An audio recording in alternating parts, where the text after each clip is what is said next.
Ameublement Tanguay en première ligne.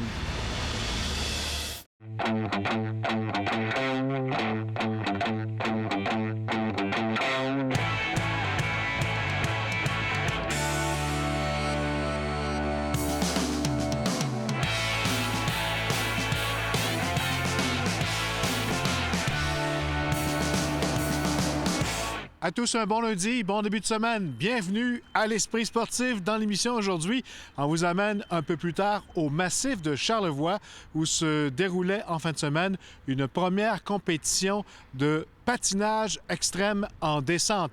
Nous aurons un reportage de Jonathan Fournier, mais d'abord, on va parler de ce qui s'est passé au cours de la fin de semaine.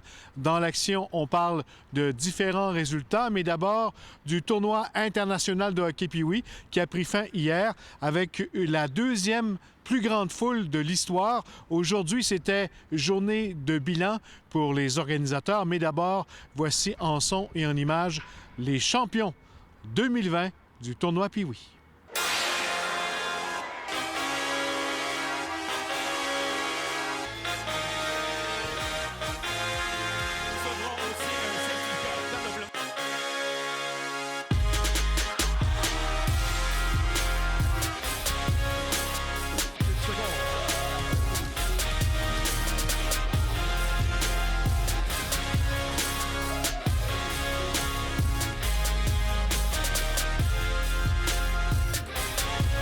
Encore une fois, merci, à l'an prochain. Il n'y a pas que les petits Pee-Wee qui célébraient, les organisateurs aussi. Tous les remerciements qu'on a eus dans la foule, moi, ça, là, juste ça, c'est ma paye.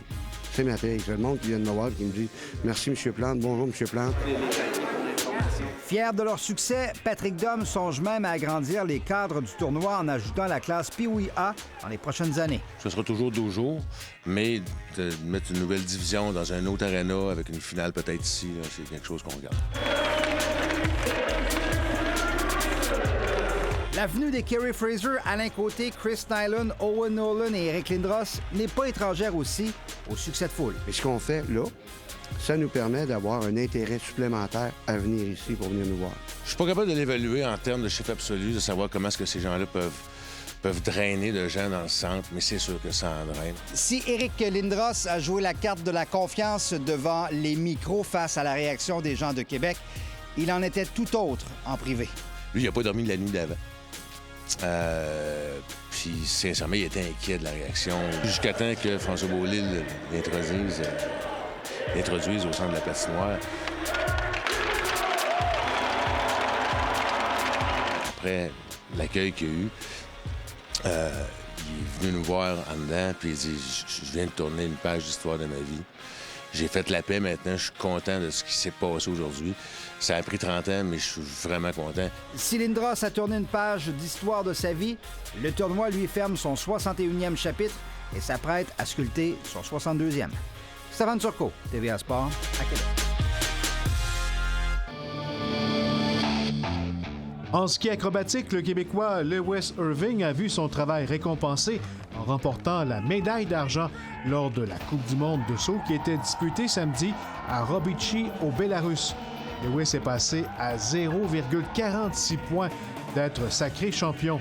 Pour la deuxième fois de sa carrière, l'athlète de Lac-Beauport est médaillé lors d'une épreuve individuelle sur le circuit international. La première remontait à 2007 en Chine. En course automobile, une touchette avec le mur de protection a mis fin au parcours de Raphaël Lessard vendredi soir à Las Vegas lors de la deuxième course de la saison dans la série des camionnettes NASCAR. Qualifié au 8e rang plus tôt en qualification comme à Daytona la semaine précédente, le jeune pilote de Saint-Joseph-de-Beauce a été forcé de se retirer au 91e des 134 tours de la course. C'est son premier abandon en 7 départs dans la 3e division du NASCAR. Sa prochaine épreuve aura lieu le 14 mars à Atlanta. La boxeuse de Lévis, Laila Baudouin, a signé une deuxième victoire dans la boxe professionnelle vendredi soir à Rimouski. Protégée du groupe Eye of the Tiger Management, a malmené son adversaire Maria Esther del Anjan Diaz, se méritant de victoire par décision unanime des juges après 4 rondes. La Mexicaine de 19 ans a reçu plusieurs coups critiques de la part de Baudouin, qui se battait devant plusieurs de ses supporters à Rimouski. On a vraiment fait tout ce que je voulais, ce que j'avais travaillé dans le gym. J'ai effectué des coups que je suis vraiment contente aussi qu'on a bien pratiqué juste avant dans la chambre. Ça rentrait en profusion. Puis la fille, comme je l'ai mentionné, elle avait vraiment un bon menton. Puis elle a bien encaissé. T'sais, je l'ai vu que je l'ai branlé. Fait que juste ça me satisfait. Puis je suis bien contente. Les Mexicaines, c'est des toughs, là. En gymnastique, le Québécois Thierry Pellerin a terminé au pied du podium lors de la finale du cheval d'arçon à la Coupe du monde de Melbourne en Australie samedi. Jeudi, l'athlète de Lévis s'était qualifié au 8e rang, soit la dernière place pour participer à la grande finale. Samedi, le massif de Charlevoix était l'hôte de la toute première course de niveau 500 du circuit international du Ice Cross Downhill. Et les athlètes canadiens ont dominé avec 4 places sur le podium. Chez les hommes, Kyle Croxall de Mississauga, en Ontario, a remporté la course au massif de Charlevoix en battant son grand rival Marco Dalago lors d'une finale décidée par un incident dans la toute dernière portion de la piste, selon le coureur autrichien.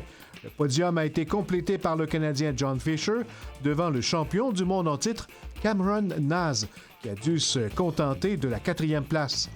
La course féminine a été remportée par l'Américaine Amanda Trunzo, l'autre championne du monde en titre, devant 3 Canadiennes, Maxi Plante de Magog, Jacqueline Légère de Brantford en Ontario et Dominique Lefebvre de Cantley. Après la pause, on parle patin extrême au massif de Charlevoix.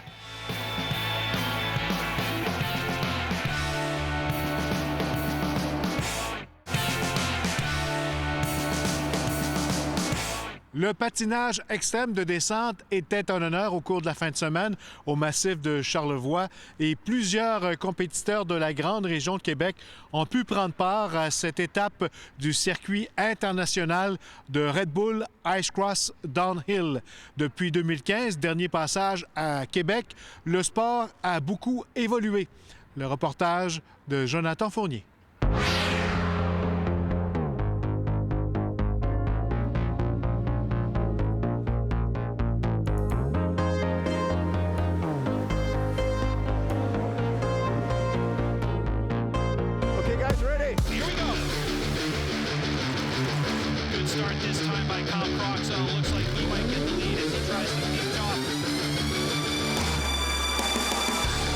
Le sport qu'on développe, le Ice Cross, se marie bien maintenant avec les montagnes. Ici, on a développé des séries. Autrefois, on connaissait le Red Bull Crash Test à Québec, qui était là pendant plusieurs années en milieu urbain.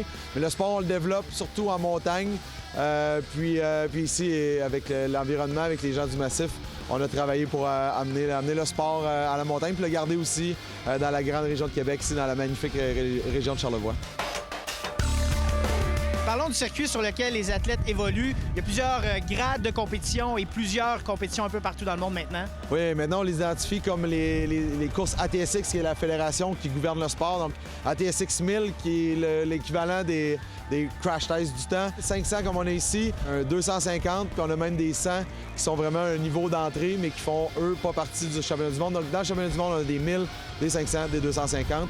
Le numéro est équivalent au nombre de points que le champion de la course ou la championne de la course va rapporter. L'hébergement est complètement plein sur la montagne. On espère que ça en fait profiter aussi des gens dans la région de Charlevoix, un peu partout. On espère que les gens vont venir découvrir la montagne, venir découvrir la région. C'est quand même des gens qui vont venir à la montagne, qui ne sont pas nécessairement habitués de venir ici. Ils viennent pas pour faire du ski, ils viennent pour l'événement. Fait qu'on espère vraiment faire découvrir des belles choses à tout le monde.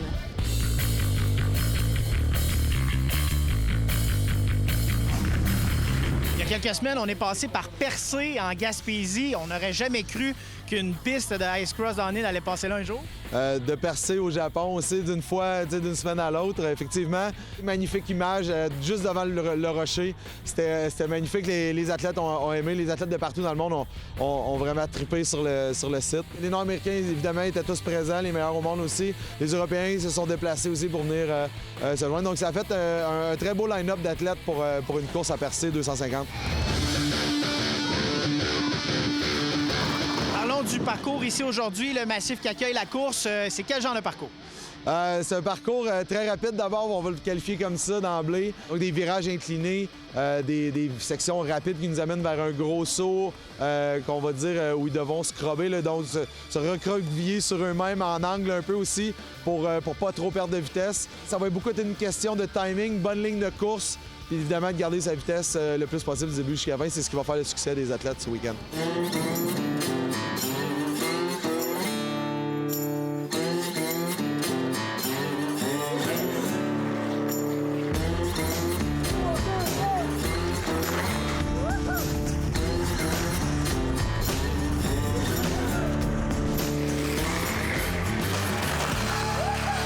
Christian Papillon nous avait parlé d'un parcours rapide cette année au Massif. C'est confirmé, ça va vite. C'est exactement le genre de piste que j'adore. Beaucoup de descentes, beaucoup de vitesse, beaucoup de virages. Un peu moins de sauts que certains parcours, mais la distance est plus longue que la grosse course au Japon la semaine passée. Donc c'est vraiment impressionnant ce qu'ils nous ont servi comme course cette année. Quand j'étais petit, j'allais skier après l'école, puis après ça, je rentrais à la maison, puis j'avais le hockey, donc j'arrivais à bien en ski au hockey. J'ai achalé tout le monde. J'ai dit « Peux-tu essayer? » Ma chance est venue, puis je l'ai pris, puis je suis là aujourd'hui. Hein. La semaine dernière, à Yokohama, Stephen Cox de la région de Québec qui a fait de la 3e position. Donc le premier podium pour lui en carrière dans un événement à 1000 ou autrefois Crash Test. Prendre la 3e place derrière les deux qui se battent pour le championnat du monde. Donc chapeau à lui. Tu les vois descendre, tu te dis ça a l'air tellement le fun. Fait que je me suis dit que ça serait un beau trip, là, puis c'est de l'adrénaline.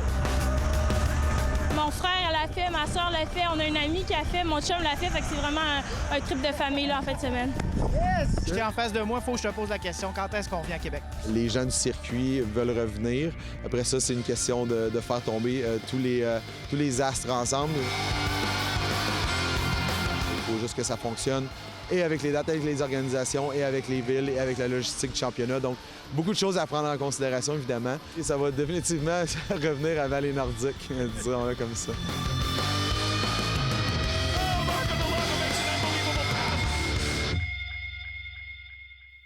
Et voilà qui conclut l'Esprit sportif pour aujourd'hui. On se retrouve demain, même heure. Bye bye tout le monde. À demain.